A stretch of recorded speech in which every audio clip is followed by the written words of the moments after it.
Hello and welcome to the third rail. We have a few new additions to the collections to look at today. I just received this little lot of 3 cars, so let's have a look at them.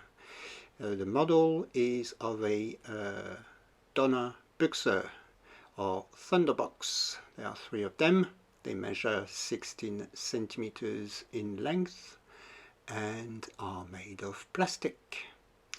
We have the first of the 3 versions, the 4101.1, which is a Deutsche Reichsbahn livery, which was produced between 1984 and 1989.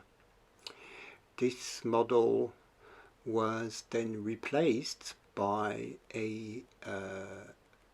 another version with a Deutsche Bahn livery to reflect the livery changes in the post-war era. There were 3 versions of those Deutsche Bahn versions, version 2, 3 and 4, produced between 89 and 92. We then move on to 4109, which is a Bippel of the ÖBB, the Austrian State Railways, produced in 1984 and sold until 1985. We then have the 4110, which is the matching luggage car. This was produced 1 year later in 1985 and was sold until 1986. Now both cars were part of a one-time series which was made for the Austrian market and sold exclusively there for the first year of their production run, after which they were offered to all countries globally. Right, let's have a look at the prototype quickly. Here's a nice rake of them in preservation. This car is known as the Deutsche Reichsbahn Einheitswagen, so the standard car of the Deutsche Reichsbahn.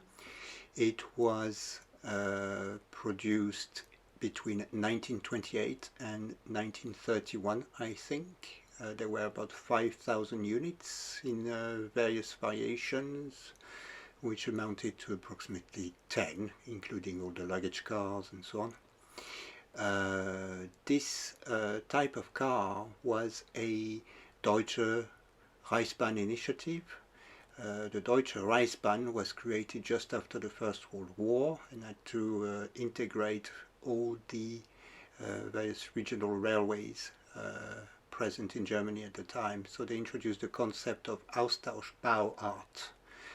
It's a single interchangeable design to facilitate the standardization and increase the rate of production.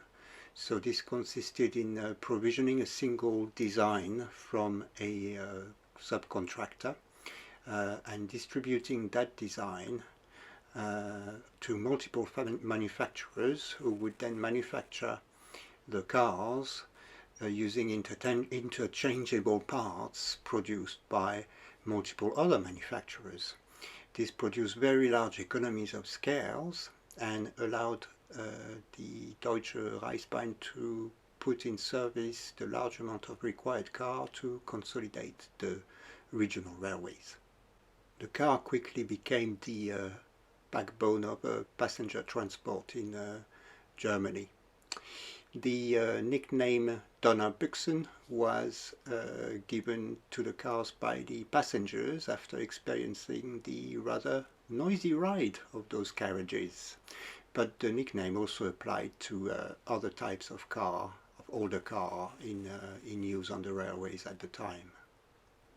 The car was used all across what was then known as the German Reich. Post-World War II, saw the integration of this type of car in various European railways due to the events at the time. The SNCF, the SNCB, the CFL, the ÖBB, the Czech railways, some practically anywhere around Germany. The ÖBB had a few of them, and they were refurbished in the 1950s as part of a large refurbishment program. Right, this was all very high level. As usual, it's just the information is just provided for context. There's plenty more available on the internet, Google search, or a look at a few sites. For example, www.donnerbüchsen.eu, but there's also a simple Wikipedia search or anything else. And let's not forget your favorite user forum, where I am sure the topic has been discussed or is being discussed right now at length. Right, let's have a look at the lot now and see whether it was worth bidding for. Right, here are the three cars in the boxes. I think we should proceed and check them one by one. We'll start with the first one, which is the Deutsche Reichsbahn Donnerbüchse 4101. Let's zoom in a bit to have a better view. There we go, in its box. The box has only a little minor tear on the top left corner. Apart from that, looks to be in order. The plastic window is always prone to a little dents or nicks or little tears, but that's still all intact. It's just a few nicks, indents here and there. Stickers are the right one. Yep, looks in order apart from the minor tear was mentioned before. Everything's fine. Sticker is right as well. Yeah, box is okay as boxes go. Right, let's have a look what we got. We've got a 1981 box, which is correct. And let's get the carriage out.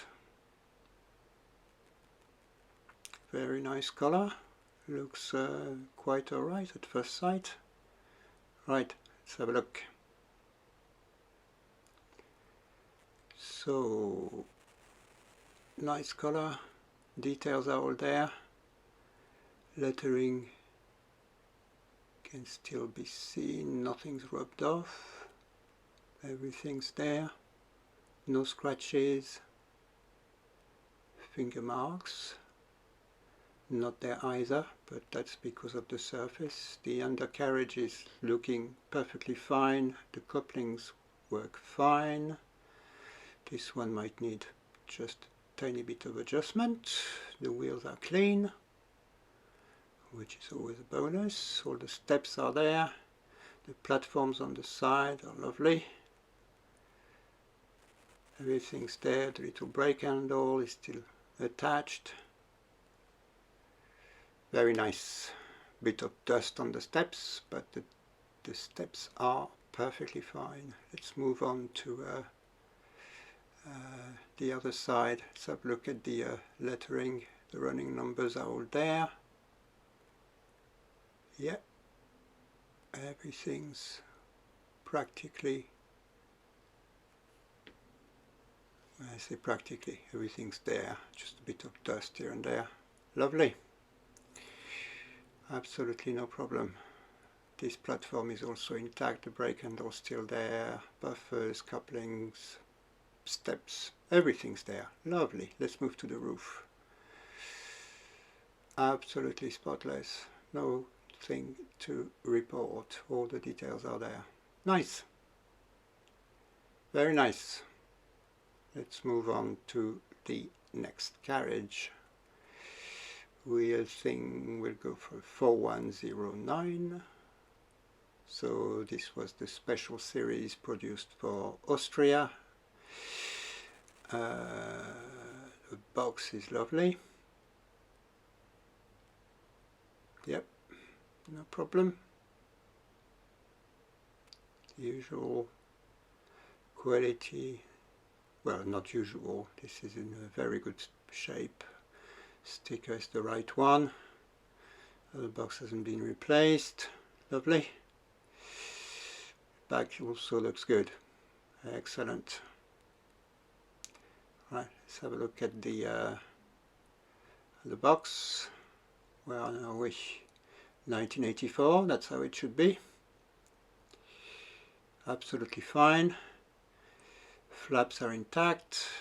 We still have the little stickers, the little transfers. This transfer sheet, sorry, is still there. That is meant for this car. I don't know if it's going to zoom properly. Come on. Yes. Yes, that's got Vienna destination shields. Right, let's have a look at the coach itself. So, a bit darker green.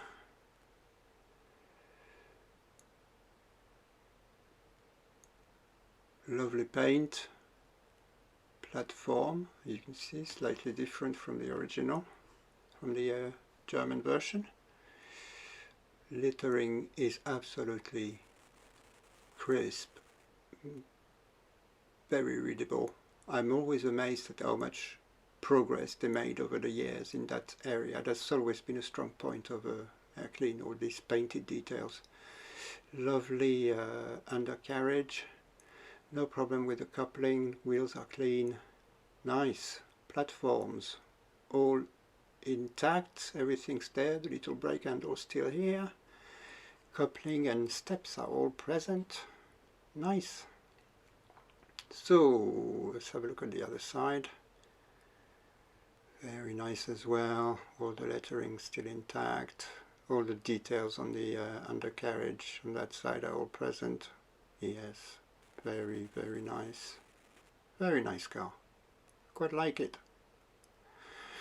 I quite like it. So that platform is also in perfect condition. Good handle, bar. The roof is also in immaculate condition. So perfect. Right, one more. Let's move on to the last one.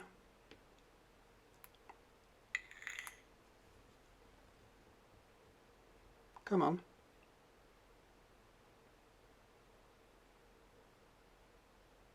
There it is. Sorry, I've taken it out of the box without showing you. Let's have a look at the carriage. The boxes are, the doors are still operational.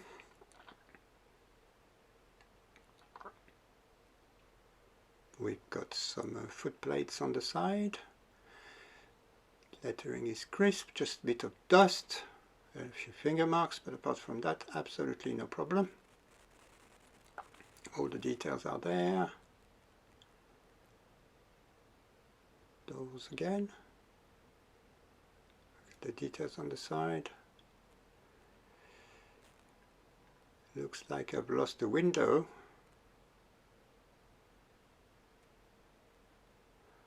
Let's look at the undercarriage.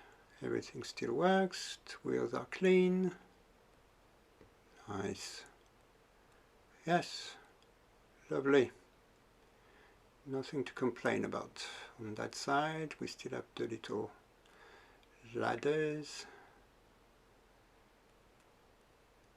Handrails are all there. I found, I think, my my little window on the table. Let's have a look at that side. So everything's there again, good lettering, good detail. Yeah, the doors open in the other direction. Nice. Absolutely no problem. The foot plates are still all present. No breakages. Lovely. And on that side Everything's there, the handrail, ladders, lovely. The roof is also in pristine condition. You can see this small color difference here, that's normal on that model. It's an inset to replace a heightened section of the roof on the mold it's been made of. The German version had a small elevated section there. Lovely. So I found my window. I just need to re-glue it, which we'll do when we're nearer to the layout. Lovely. Complete. No problem to speak of. Just a minor glue problem which happens from time to time. Let's have a look, have a group photo. I think I can only be extremely satisfied with this lot. Yes, this was a good buy. Much better than the previous one. Excellent. Let's move on to locomotives now. So which locomotive? Well, there is a very large amount of choice on the Deutsche Reichsbahn side for the 4101 version 1. You can basically use any standard passenger or mixed service locomotive of the Deutsche Reichsbahn Gesellschaft. This car was absolutely everywhere and could have been pulled by anything. For the 4109 and 4110, the situation is completely different. There is actually no locomotive or matching locomotive on the 1984 catalogue, but in 1985 a BR674 under model number 3105 was introduced at the same time as the 4110 carriage. It's a version of the Prussian T12, which would be the only matching choice for the Austrian rake of carriages. Very limited choice indeed. Alright, we've reached the end again. Thanks very much for watching, that's very much appreciated. Thanks also to the recently joined subscribers. It's very rewarding to see that some people are interested in what I collect. Very nice.